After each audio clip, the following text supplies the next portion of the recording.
Scene scene scene ఒక్కసారి లోపలికి రావు అని గోముగా పిలిచింది సరోజ.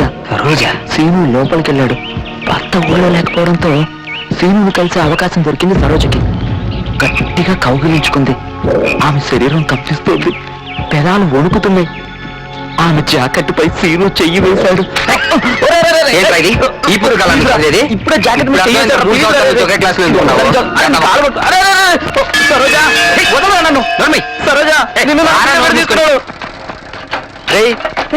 వాడు మన రామ్మ బెట్రా. వాడిని సినిగాడు అలా తీసుకెళ్తున్నాడు. వాళ్ళనేట్రా నేను కదా నేను కూర్చున్నాను. నాకేం తెలుసు. నోరు మూసుకొని వెళ్ళి చూద్దాం. పద తొక్కుతాను. నీకు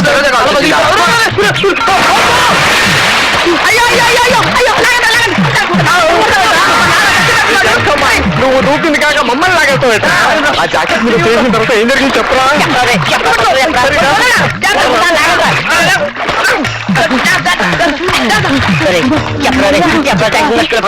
ఏమైంది?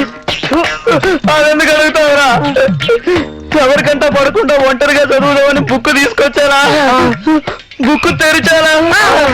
సరోజ జాకెట్ మీద చెయ్యి వేసి అంతవరకే చదివాను రా. ఈలోగా సీరిగాడు వచ్చి బుక్ తీసి పొలంలో పడేసి నన్ను నీళ్ళలోకి నెట్టాడు.